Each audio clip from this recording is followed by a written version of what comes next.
우리 전한길 뉴스의 전한길 대표님 모시겠습니다. 어서 오십시오. 네, 안녕하십니까. 반갑습니다. 또 예. 이렇게 구독만 하다가 직접 또 출연할 날도 오네요. 반갑습니다. 그래요. 지금 전한길 대표님 종북 주사파 개딸들의 아주 주요 표적이 돼 있는데 네.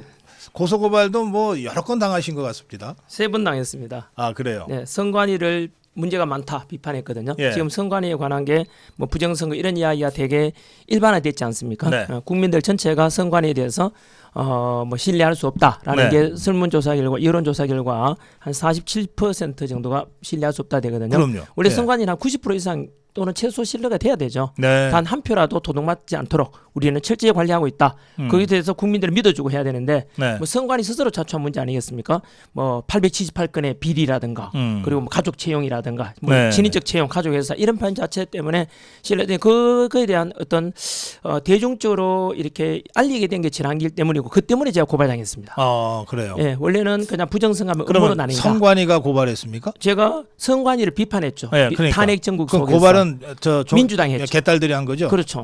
예, 그리고 구걸에 고발해가지고 예. 민주당 파출손집 뭐 그래가지고 어쨌든 그래서 전한길이 사실 지금의 전한길은 26년간 원래 역사 강의해 왔거든요. 예. 수능 강의, 공무원 강의.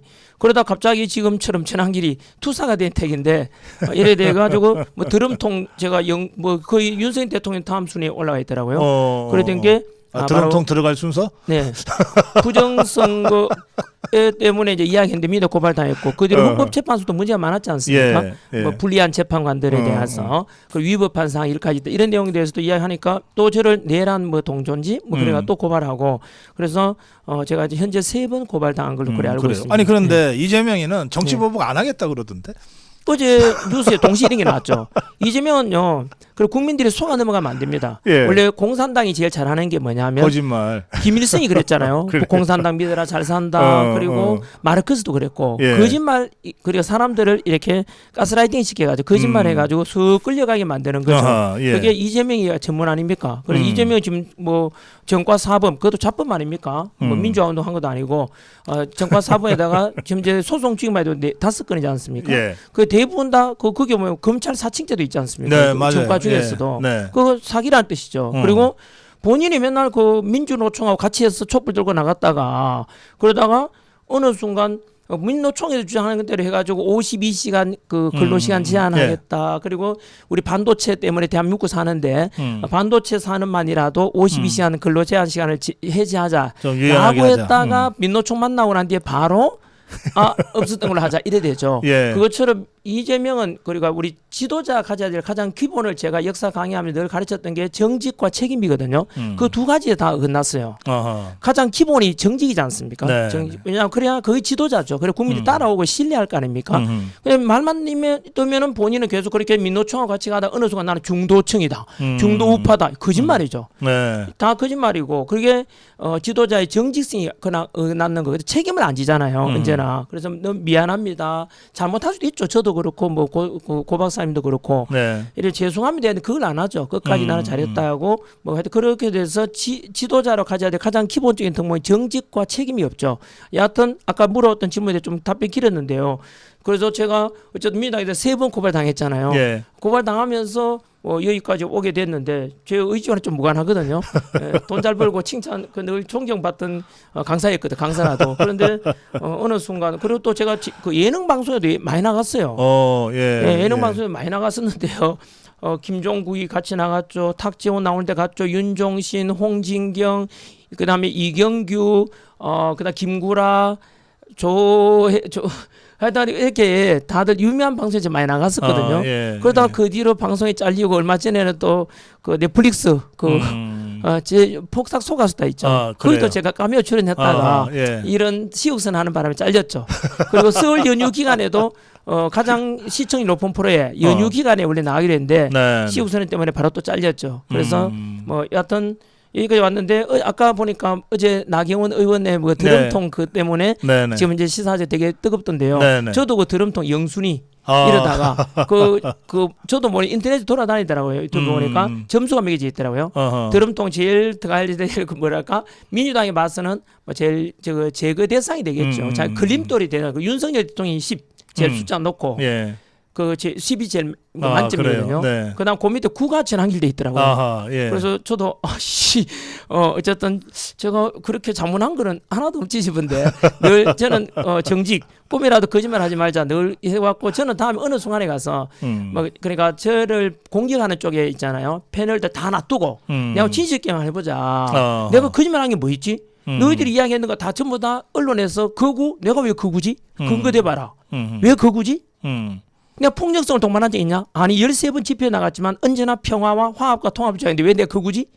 그리고 극단적이라고 아니 난 노사모 출신인데 노사모 주인이라서 노무현에 대해서 좋은 점은 내가 인정하고 아닌 것은 아니다. 얼마나 상식적입니까? 네. 역사 가르치는 사람으로 현대사 강의하면서 굉장히 민감하거든요. 네, 이승만 어떻게 볼 것인가? 박정희 어떻게 볼 것인가? 5.18 어떻게 볼 것인가에 대해서 제가 한 번도 논란이 된 적이 없어요. EBS 공영방송도 했었거든요. 굉장히 수험생들 민감하잖아요. 강사가 좌편향 되시 우편향 되시는데 그만큼 제가 균형 감각을 가지고 운전을 해왔는데 그 노무현에 대해서도 역시 이 방송 보신 중에서도 노무현에 대해서 잘한 거는 한미의 버티의 체결 그리고 자유통부대 파병 이런 것도 있지 않습니까? 하지만 안 좋았던 점도 많죠. 하지만 저는 이거는 받아들이긴 아닌데 이게 상식이라 생각하고 저는 그렇게 살아왔는데 왜 갑자기 전환기를 극우라 할까 생각해보면 이렇게 됐죠. 윤석열 대통령 탄핵 반대 주장했던 사람이 그 당시 한 대통령 지지율 50%까지 됐잖아요. 근데 전환기를 그 사람들이 다 극우라는 뜻이죠. 그렇죠. 전환기도 그쪽 주장했으니까. 그럼 극우라고 하는 사람들은 저는 전환길처럼 중간에 이런 상식적인 사람을 극우라 한다면 그 사람은 좌빨, 극좌빨이죠. 맞아요. 예. 그러니까 그 사람들 볼 때는 사람이 이렇게 그래 보이겠죠. 자기가 그나 극좌니까 전환길이 극우로 보이는 거 아니겠나 생각이 듭니다. 외눈박이 세계에 정상적으로 두 눈 갖고 있는 사람이 그렇죠. 가면 이상한 사람 맞습니다. 되잖아요. 네. 뭐 그거랑 똑같은 거예요. 맞습니다. 그렇게 보는 거고 그건 또 그냥 언론들이 그렇게 매도하는 것 같아요. 그냥 왜냐 일반 2030들한테 전환길이 굉장히 지지받고 있고 제가 2030들을 대신해서 나왔잖아요. 왜냐 그 당시에 제가 고발 당할 때 첫 번째 고발 당할 때 한참 카카오톡 금지를 하겠다 민주당 파출소 해가지고 그때였거든요. 이러다가는 야 2030이 제 제자들이잖아요. 제가 26년 강의하면서 야 힘없고 돈 없는 얘들 있잖아요. 이런 마구잡이로 고발 당하면은 이거 누가 대신해 주나 싶어서 저는 사실은 제가 지금 일타 강사가 되고 돈 벌고 유명해진 게 제 제자들 덕분이거든요. 그들이 수강료 내준 덕분에 돈 벌어가지고 제가 여기 올랐으니까 저는 그들을 위해서 무엇을 할 것인가 늘 그 생각을 해왔어요. 제 인생 10계명이 있거든요. 유튜브에 가면 있거든요. 10번째가 대장부는 소인비와 논하거나 싸우지 않는다. 오늘 하루 다른 사람을 위해서 무엇을 할 것인가 늘 그게 제 인생 한 20-30년 된 제 기준이거든요. 그래서 늘 그들을 위해서 무엇을 할 것인가. 왜냐하면 제가 밑바닥 생활을 했거든요. 대구에서 수능 강의하다가 망해가 10년간 제가 신불자 생활에다가 차도 그 자동차도 채권자 가져가 버리고 압류당하고 그래서 그만큼 밑바닥 하는데 서울 노량진 올라와서 공무원 강의해가지고 일타 강사가 되고 돈도 벌었으니까 그때 제가 밑바닥 할 때 일기장에 그런 써져 있어요. 제가 그렇지 않은데 하나님 아버지 이 빚만 다 갚고 나면 이 빚이 25억이었거든요. 이 빚만 다 갚고 나면은 제가 죽어도 좋습니다. 그래서 제가 지금 이제 빚 다 갚았거든요. 작년에 제가 소득세가 이제 그 소득세가 27억 5천 납부했거든요. 연봉 60억이고 어떤 사람 또 어떤 유튜버 저를 씹는 강사가 그 60억 소득 60억 연봉 가짜다 이러더라고요. 아니 한 번 더 말하면 저는 지금까지요 유튜브에서 어떤 방송에서도 가짜는 없으면 진실만 말해왔거든요. 저는 그러면 60억 벌었으니까 세금을 27억 5천 납부했거든요. 그럼 거의 절반 냈잖아요. 그러네. 60억이 안 되면 세금을 27억 5천 낼 수가 없잖아요. 그렇죠. 어쨌든 그 사람이 거짓말하고 있는 거죠. 그래서 어쨌든 저는 이렇게 뭐 해왔고 그 밑바닥 생활하다가 이제 다시 돈 벌어서 빚 다 갚았거든요. 그러니까 이제 이것은 제가 인생 두 번 산다 생각하고 그럼 누구를 위해서 할 것인가 돌아보니까 사람 초심을 유지해야 되잖아요. 그래서 제가 밑바닥에 있을 때 다시 이렇게 세운 게 제 수강생들이죠. 공무원 수험생들. 그래서 그들을 위해서 무엇을 할 것인가 해서 2035 세대 대신해서 한번 내 힘 한 번 희생하자. 이러다 죽어도 좋다. 뭐 드럼통 들어가면 나경원도 들어가고 전환길도 들어가고 윤석열 대통령 들어가고 그리고 윤석열 대통령 지지했던 사람 한 절반 다 들어갑시다. 드럼통에 들어갈지언정 자유 대한민국 무너지는 건 볼 수가 없죠. 왜냐 그거는 우리 미래 세대들한테 망한 나라를 물려주는 거니까 우리 할아버지 할머니 세대 아버지 어머니 희생 덕분에 대한민국이 이만큼 먹고 살게 됐잖아요. 그런데 우리 미래 세대들한테는 빚 넘기고 나라 망한 걸 물려주는 우리의 책무를 망가하는 거라 생각하고 뭐 그렇게 생각합니다.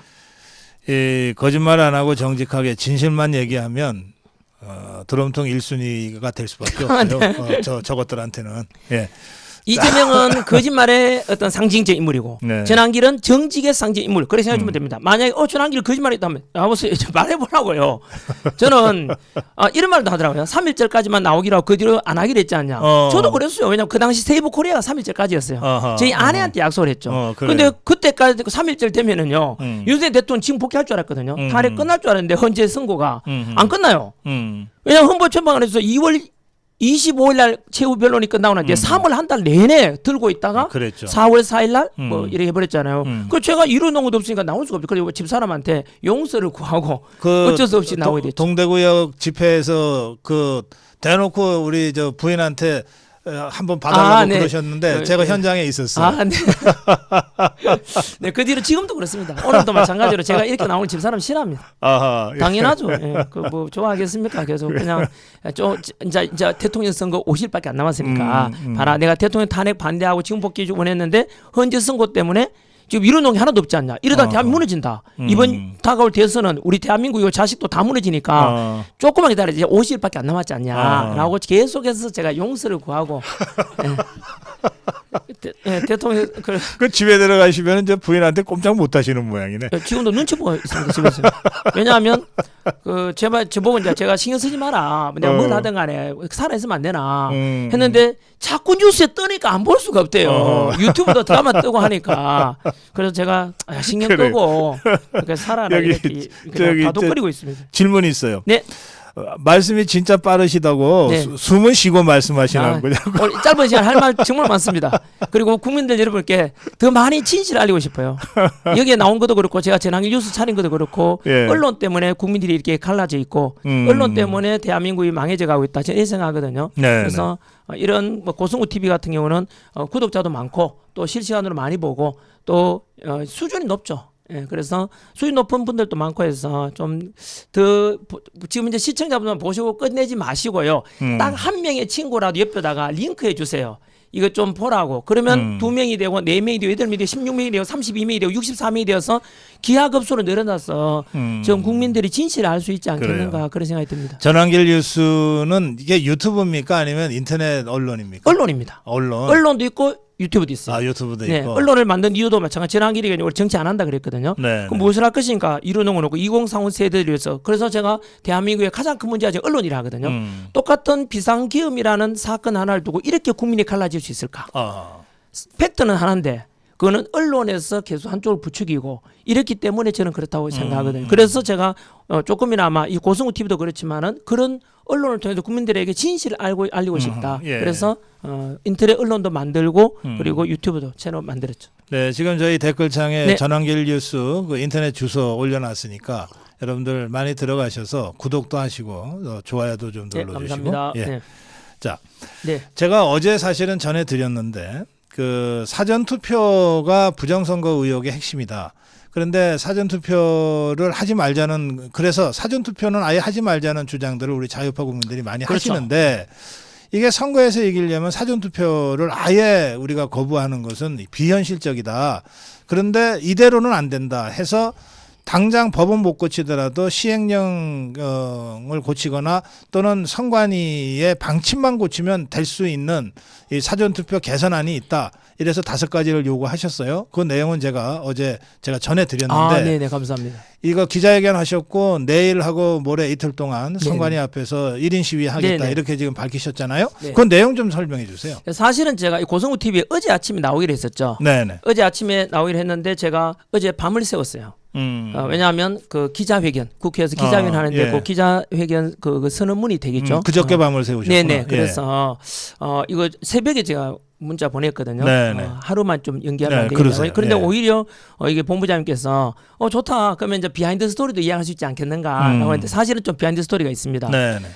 사실 우리 부정선거 이야기만 하면은 사람들이 많은 사람 아직도 그 뭐 음모론이다. 좀 약간 이상하게 사람들 막 보는 사람이 있거든요. 네네. 그런데 객관적으로 드러나고 있어요. 뭐냐 하면은 이게 부정선거가 음모론이 아니고 미국 폭스 TV에서 유명한 이야기 했지 않습니까? 제3자가 바라보고 있을 때 대한민국에 이대로 가면 6월 3일 대선은 99% 부정선거가 있을 것이다 라고 보도를 해요. 그리고 베네수엘라처럼 될 것이다. 잘못하면은. 음. 그렇게 해서 그런 보도였는데 그리고 또한 두 번째 아까 잠깐 말씀드린 대로 현재 선관위에 대해서 국민들이 어느 정도 신뢰하는가에 대한 2월 1일 날 여론조사가 있거든요. 네. 그 설문조사 결과 보면은 선관위의 어떤 공정성을 신뢰한다는 게 49%, 50%가 안 되는 거죠. 그래요. 불신한다는 게 47.1% 나오거든요. 네. 이 말은 심각한 문제죠. 왜냐하면 민주주의의 가장 근본은 투표고 투표를 공정하게 관리하는 것이 우리 주권 행사의 대표적인 방법인데 그것을 신뢰할 수 없다. 내가 찍은 후보 어떤 투표 용지가 전혀 주권에 반영되지 않는다. 네. 이러면은 심각한 거지 않습니까? 네. 그래서 늘 금기시했고 사실 이번 그 기자회견 앞두고도 전한길이가 그게 기자회견 추선하려면은 언제나 국회 소통관에서는 그래요. 현지 국회의원이 있어야 되거든요. 예. 그 윤상현 의원이 제 부탁을 들어주셔가지고 네. 너무 고맙게도 할 수 있었는데 대신 부탁이 있었어요. 제발 부정선거 이야기는 하지 마라. 왜냐하면은 그 국민의힘 안에서도 그렇고 또 윤상현 의원님 본인께서도 마찬가지로 좀 부담이 된다 하시더라고요. 그런데 제가 고민을 많이 했어요. 그럼 어떻게 할까 고민하다가 왜냐하면 문제의식을 가져야 국민들이 공감을 해야 대안을 제시할 수 있는데 그래서 일단 알겠다 그랬거든요. 왜냐하면 또 그 추선해 준 분한테 제가 부담을 드리면 안 되니까. 그 다음에 저랑 같이 이영돈 PD랑 같이 가기로 그래요. 했단 말이에요. 근데 이영돈 PD는 전형적으로 부정선거에 대한 어떤 통계 자료를 통해서 설명을 했지 않습니까? 있죠. 예. 그래서 저랑 같이 또 어떻게 할래 좀 약간 논쟁이라기보다는 근데 공교롭게도 이영돈 PD가 제안한 거랑 그다음 제가 또 현재 공명선거 전국연합 전국연합이 만들어졌거든요. 네. 여기서는 뭐냐면 현재 과거는 묻지 않겠다. 현재 과거에 뭐 22대 뭐 우리 그 지난 총선이죠. 22년 대선, 24년도 총선, 또 지방선거라든가 얼마 전에 있던 4월 2일 날 재보궐 선거에 대해서 통계를 보면은 부정선거에 관한 게 되게 많거든요. 네. 이거에 대해서 어떻게 할 것이냐 이랬는데 다행히도 우리 공명선거 전국연합에서는 과거는 일단 두자. 왜 지금 현재는 당장에 급한 거는 대선 승리 아니냐. 급하니까. 그래서 현재 그렇게 해서 새로운 대안을 5가지 제가 어제 기자회견에서 말한 건데요. 그거랑 그다음에 이영돈 PD가 제안한 걸 똑같아요. 거의 비슷해요. 그래서 합의된 게 그래서 이제 발표를 했는데 네. 근데 제가 먼저 이야기를 하고 영상 보시면 뒤에 이영돈 PD께서 이제 통계 자료를 가지고 요까지는 선관위에서 발표한 거예요. 어제 이영돈 PD가 업무를 제시한 게 아니고 네네. 그 과거 이야기 아니라 선관위에서 발표한 통계를 가지고 피켓 들고 이제 설명한 거거든요. 그거까지는 괜찮다 이래 됐죠. 네. 근데 아주 그렇게 합의돼 가지고 했는데 그 파장이 지금 엄청 큽니다.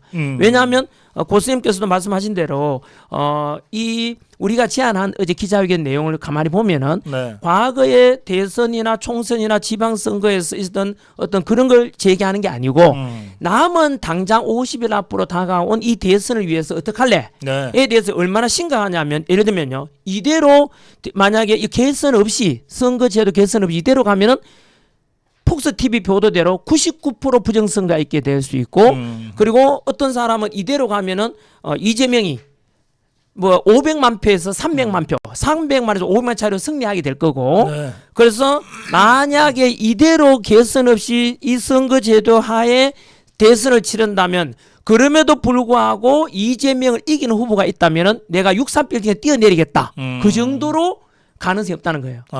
왜냐하면 부정선거는 있을 수 가능성이 크니까. 그러면 어떻게 할 것인가. 네. 그래서 이제 제가 지난주에도 어디 가서 멘트를 했는데 요걸 또 엄청 많이 먹었어요. 뭐냐면 제가 그때도 사전 투표로 참여해야 된다. 참여한다 그랬거든요. 예. 그러니까 전한길이가 도대체 이 자식 이거 뭐 노무현을 사면 노사모라 하더만 이 자식 이거 간첩이구나 막 하면서 저를 막 비판하던데 저는 그때도 전제 조건이 있었어요. 예. 이대로가 아니고 네. 제가 제안하는 제도가 요 개선된다는 전제하에 사인 투표 해야 한다거든요. 자, 예. 예를 들어서 지금도 아마 이 글에도 댓글에 분명히 들어갈 겁니다. 지금 이런 말 아무래도 덮어놓고 야 부정선거다.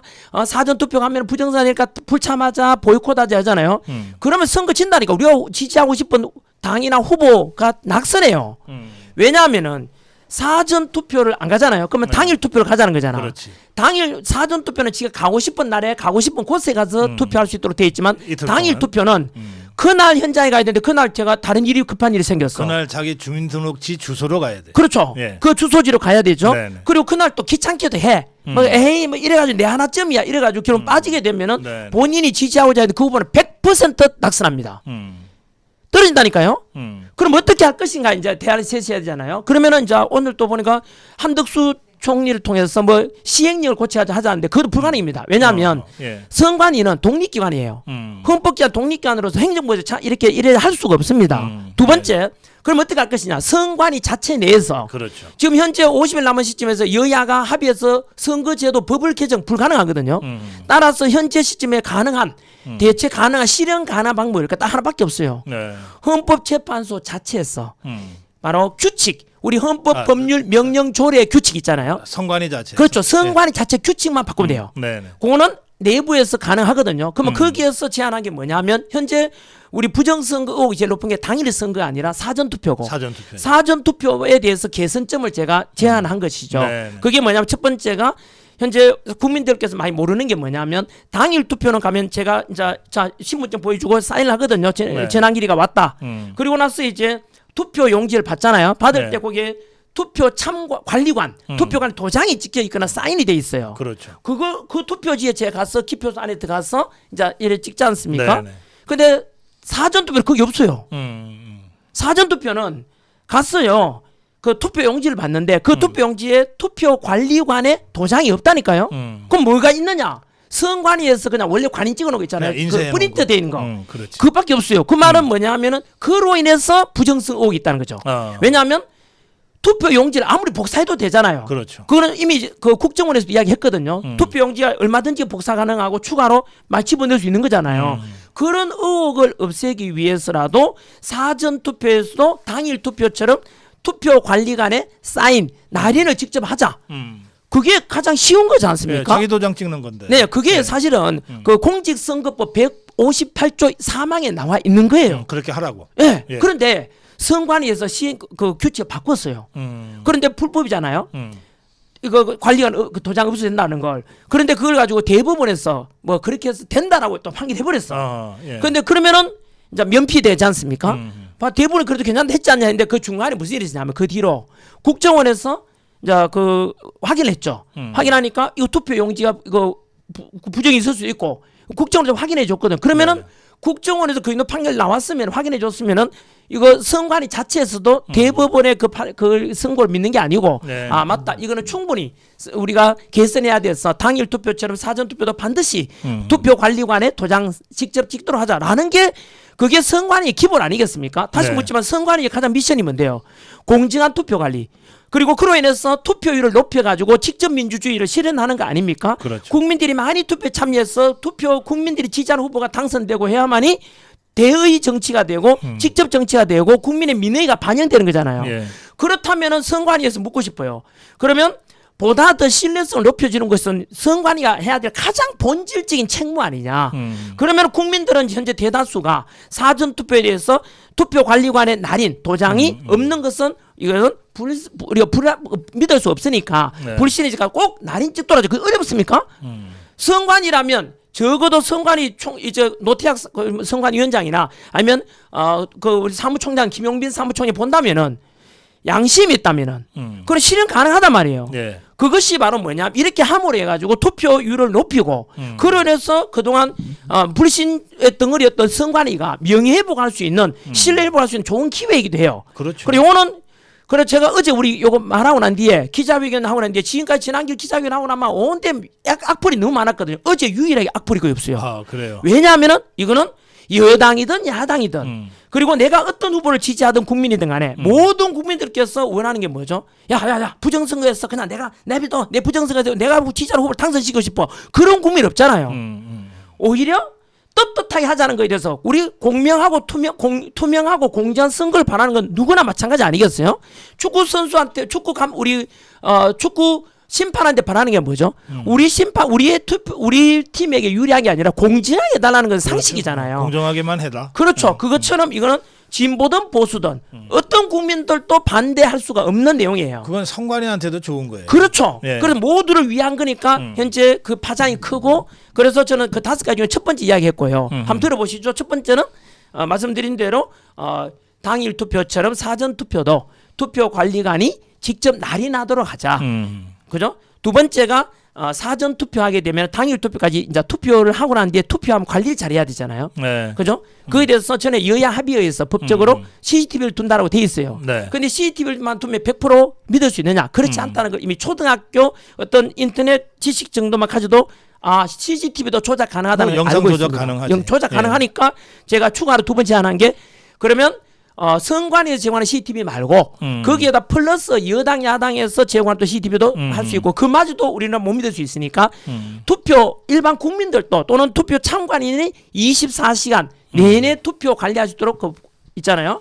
그런 시스템을 만들어 달라. 그러니까 선관위도 어차피 감시하니까. 그렇죠. 같이 감시하자. 같이 하자 이거죠. 그러면 잡음 없지 않냐? 그렇죠. 예. 그 누가 반박할 수 없지 않습니까? 세 번째는 투표함에 대해서 그 봉인지라거든요. 봉인지. 그 봉인지를 현재 그 선관위 얼마 전에 시험을 한번 했어요. 우리는 안전하게 잘 관리한다 했는데 그 놀랍게도 그 뗐다 붙이다는 투표 있잖아요. 그 봉인지가 흔적이 안 남았잖아. 딱 떼고 나니까 스티커처럼 떨어져가지고 흔적이 안 남아요. 그래서 제안한 게 세 번째가 그건 뭐냐면 봉인이 아니지. 파쇄형 봉인지로 하자. 쉽게 말하면 종이 같은 걸 있잖아. 풀붙여가 딱 붙여놓으면 뚜껑 열어서 찢어져 버리잖아요. 그렇지. 이것처럼 파쇄형 봉인지로 바꿔달라.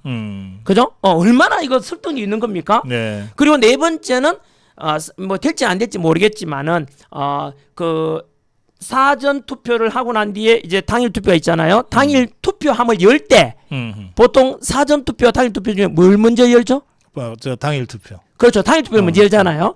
근데 사전 투표를 먼저 열자. 어려운 게 아니잖아요. 뭐 순서는 이래나 저래나 사실은 그렇죠. 똑같으니까. 그래서 부정선거가 우리는 없다면. 왜냐하면 많은 국민들 중에서는 네. 사전 당일 투표를 먼저 개봉하고 난 뒤에 개함이라거든요. 함을 여니 개함하고 난 뒤에 한밤중이 되어서 이제 사전 투표함이 열린단 말이에요. 그래서 계속 뒤집어졌잖아. 그렇죠. 뒤집어졌잖아요. 그렇게 하지 말고 그런 것은 의혹에 살 수 있기 때문에 다 사전 투표하는 걸 먼저 개함하고 그리고 나서 당일 투표를 개함하자.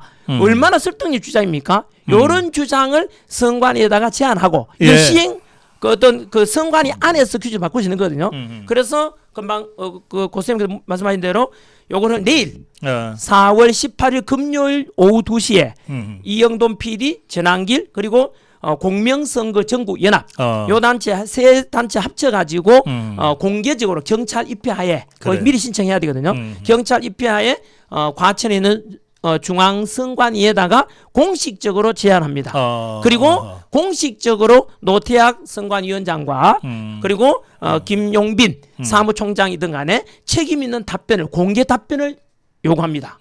그리고 세 번째 전환길은 얼마나 같이 할지는 모르겠지만 저는 내일 그거 제안하자마자 나왔어. 네. 선관위 과천에 있거든요. 중앙선관위 그 정문 앞에서 1인 피켓 시위를 시작합니다. 아하. 그리고 토요일 날이 4.19 기념일이에요. 예, 4.19. 바로 4.19 기념일이잖아요. 그 청년들이 함께 그래서 2030 청년들에게 저는 호소하고 싶은 거죠. 전환길은 누가 뭐라 하든 하겠다. 혼자서라도 할 테니까 4.19 기념일 오후 2시 역시 과천에 있는 중앙선관위 정문 앞에서 피켓 시위를 할 거니까 제가 마이크만 안 들면 된다 하더라고요. 네, 얼마든지 올 사람 오라고. 그러니까 다 1인 시위하는 건 상관없어. 그렇죠. 예. 각자 1인 시위하면 되지 않습니까? 예. 피켓 만들어서 네. 자발적으로 한번 해보자. 저는 이것이 아마 공감이 된다면은 국민들께서 공감한다면 행동하지 않는 자의 양심은 악의 편이라 그랬습니다. 그래서 저는 부탁드리고 싶기도 하고 호소하고 싶은 게 이대로 가면 이대로 선거제도 이거 5가지 있잖아요. 선거를 네. 안 받아들인 상태에서 한다면 폭스 TV 그 방송대로 99% 부정성이 있을 수 있고 그리고 아까 말씀드린 대로 이 상태에서 선거를 치르면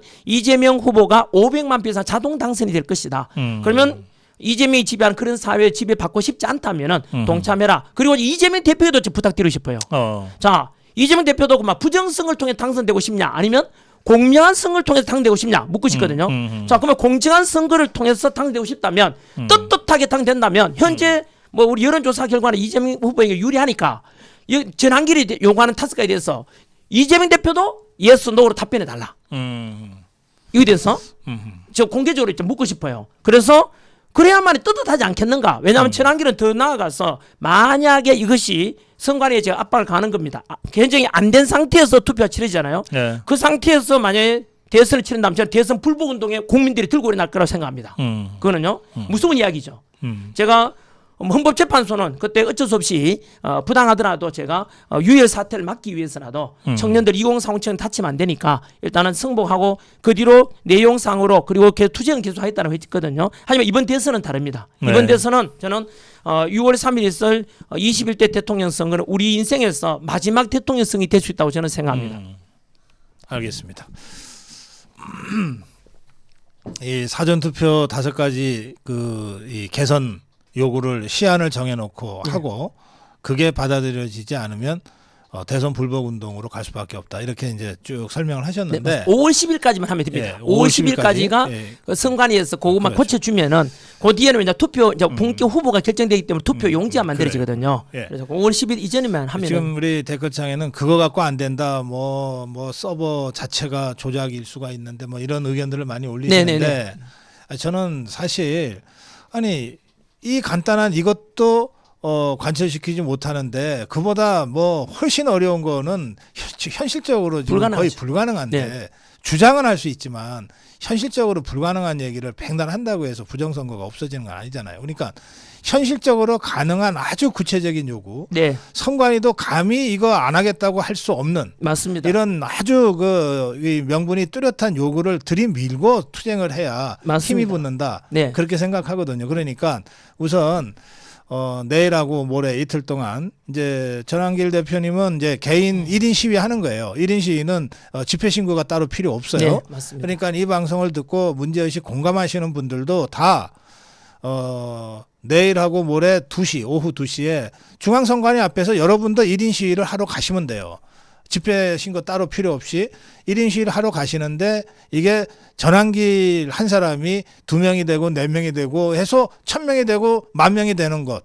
이것이 우리 자유파 국민들이 진짜 공정선거, 공명선거를 지키기 위한 최소한의 행동이 된다. 예, 그 말씀을 제가 역시 드릴게요. 정리 잘 해주십니다. 무슨 말씀을요? 아, 네, 진짜. 자, 이 시간이 많이 됐는데 네네. 마지막으로 벌써 몇 번 정해져 있어요, 이거? 예, 정해져 있어요. 그렇습니까? 10시에는 우리가 정규 생방송 끝내야 되거든요. 아, 네네, 알겠습니다. 예, 그리고 우리 오늘 초대 손님이 2분이 더 계세요. 아, 예, 네. 그래서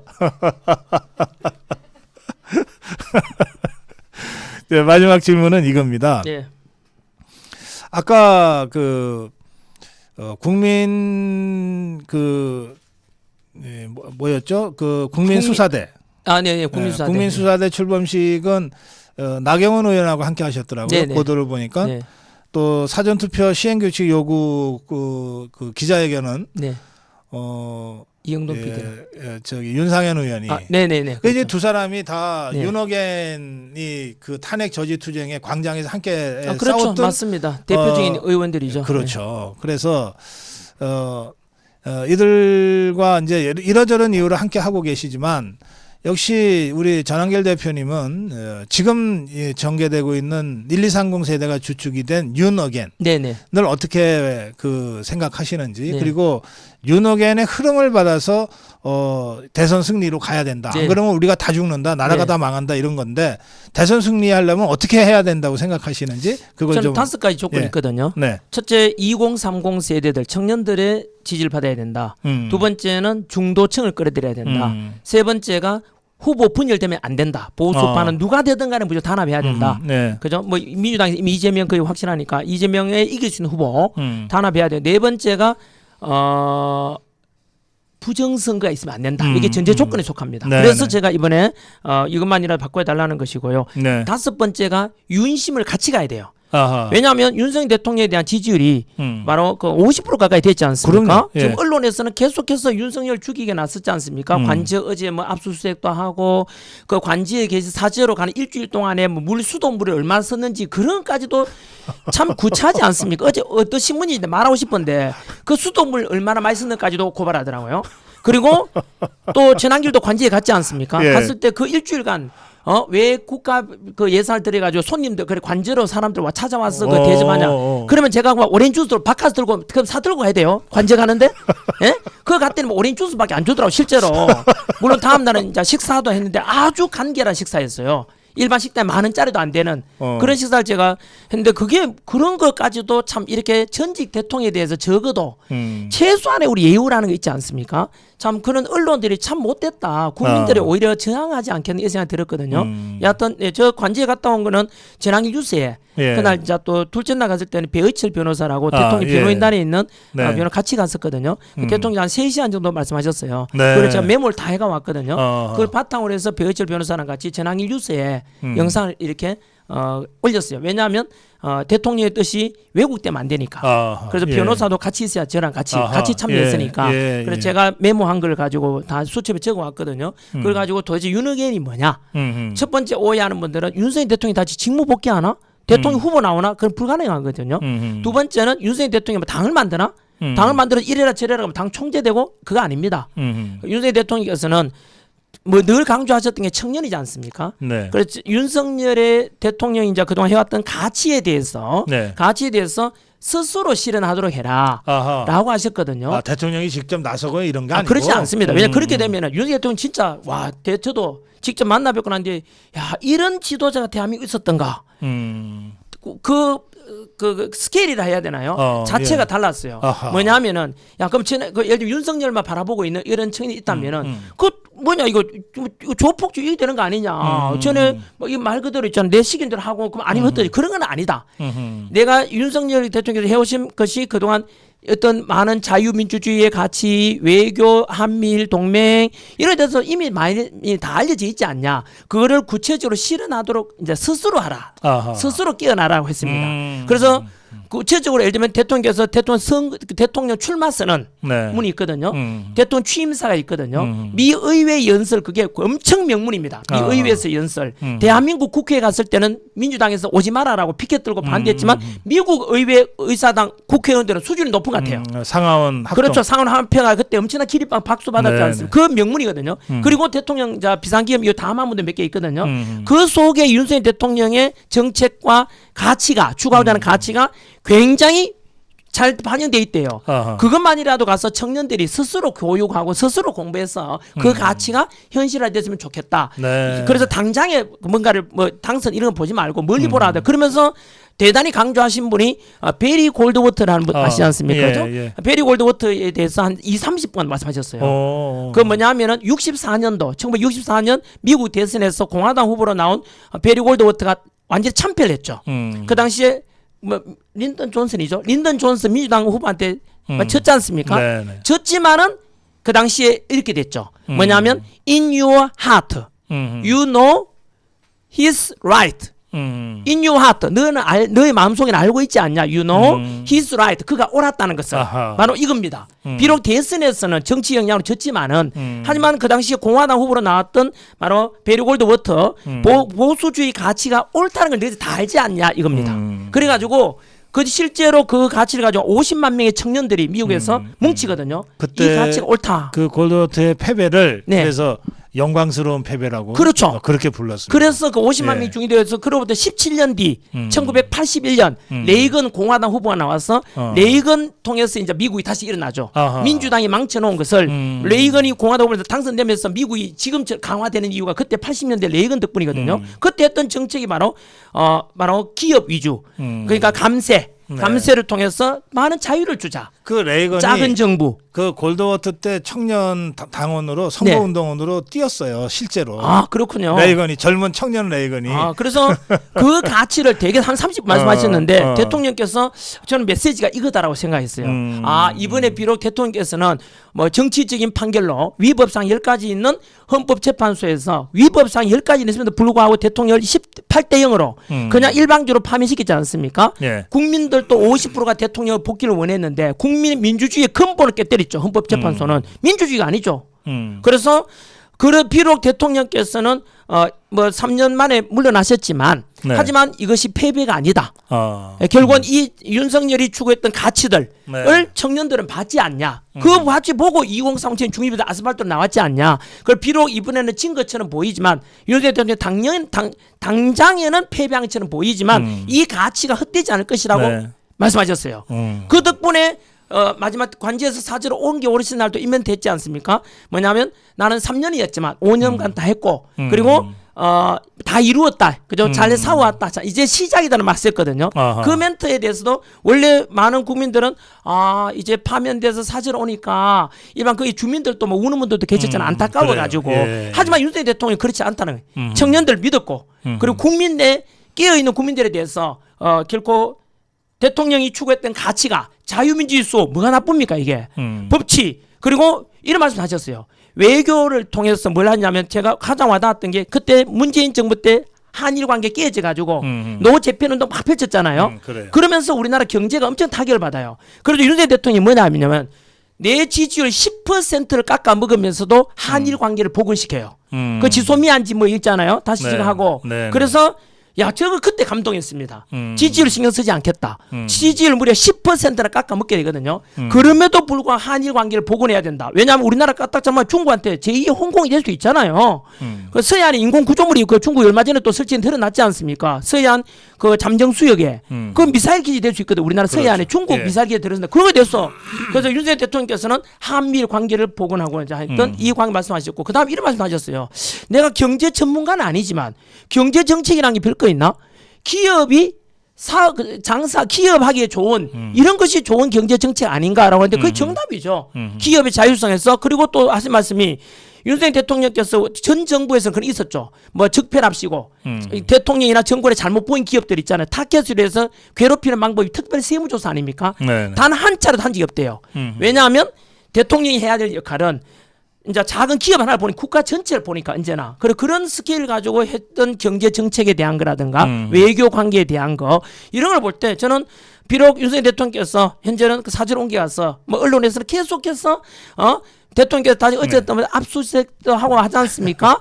또 국민의힘 안에서는 예. 대통령에 대해 탈당을 해야 되는데 이렇게 막 주장하는데 전부 다 그 잘못된 겁니다. 저는 윤석열 대통령 아까 5가지 말씀드렸지 않습니까? 대선 승리하기 위해서는 중도 그다음에 2030 윤심 그리고 우리가 보수 우파끼리 절대 흩어지면 안 된다. 뭉쳐야 되고 마지막에 이거 부정선거에 관한 것이 이렇게 가능만 된다면은 저는 이길 수 있다고 저는 확신하고 있습니다.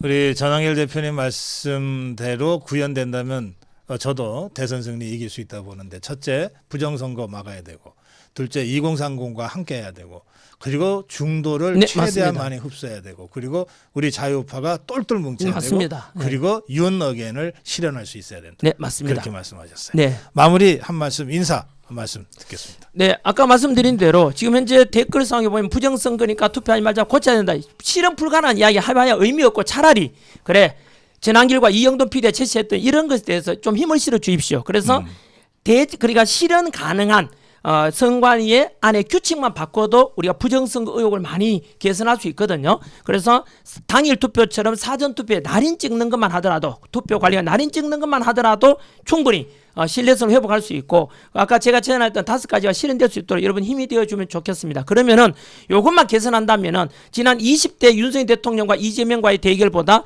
더 이재명은 현재 불리해졌습니다. 왜냐하면 본인이 저지른 자기 자신과 싸우고 있죠. 과거의 잘못과 예. 4가지 정과와 5가지 어떤 그 비리 또는 그 소송 중에 있지 않습니까? 네. 이런 걸 볼 때 이재명 대표의 그 사악함이라든가 위험성과 더럼통 그리고 실제로 입맛 때문에 거짓말하는 거라든가 모든 게 다 드러났거든요. 법치가 무너졌잖아요. 본인 재판에 대해서는. 그래놓고 법을 따라라 말이 됩니까 이게? 지도자로서 저는 그래 이런 만큼 이재명 대표 현재 여론상에는 지지율이 높게 나오지만 절대 이재명 안 된다는 이러다 대한민국 망한다는 또 공감되는 60% 이상이 돼요. 예. 그리고 이런 사람들이 뭉치기만 하면은 저는 보수파가 확실히 이길 수 있다고 생각합니다. 같이 한번 우리 절대 이재명한테 대한민국 맡기면 망합니다. 마지막 대통령 선거가 되고 폭스 TV 방송대로 베네수엘라가 될 겁니다. 나라 망하게 되겠죠. 저는 그래서 이번 선거에 대해서는 야 우리 과거의 후보들 이 후보나 그놈이지만 그놈이 아닙니다. 이번에는 대한민국이 주어지는 전환기를 왜 나왔는데요. 목숨 걸었지 않습니까? 저는요 이번 선거 지면은 죽어요. 알겠습니다. 예. 대한민국이 망하는 거죠. 네. 우리 전황일 대표님 마지막 부분에 제가 굉장히 중요한 포인트를 말씀하셨다고 제가 느꼈는데 뭐냐면 그러고 보니까 이재명이가 2022년 대선 때 얻은 표가 47%예요. 근데 지금 47% 절대 못 얻습니다. 안 나오죠. 예. 그렇죠? 네. 그런데 그 47%의 이재명을 우리의 윤석열이 꺾었거든. 맞습니다. 그러면 우리가 제2의 윤석열을 만들어내면 넉넉하게 이길 수 있다는 거예요. 맞습니다. 지금 여론조사는 아무것도 아니에요. 어쨌든 선거 막판으로 가면 49대 51 게임인데 근데 그때 이재명이 그 3년 전에 이재명이 47이었다. 그리고 절대 47 이상 못 얻는다. 그러면 우리는 48로 이겼던 제2의 윤석열 만들어내면 된다. 맞습니다. 예. 저 토요일 날 제가 그 과천 광화문 취재 오시겠습니까? 나갔다가 가천 네네. 갈게요. 네. 저도 감사합니다. 1인 시할 권리가 있잖아요. 그럼요. 예, 1인 시위로 다 모입시다 우리. 예, 예, 좋습니다. 과천 선관위 앞에서 네. 토요일 날 2시에 네. 뵙겠습니다. 그날 인터뷰 하게 해주십시오. 예, 현장에서 네, 하겠습니다. 그리고 코스모 TV도 제가 끝까지 응원하겠습니다. 네, 고맙습니다. 감사합니다. 예. 네, 감사합니다. 네, 잠깐 전화 하나 말씀 듣고 오겠습니다.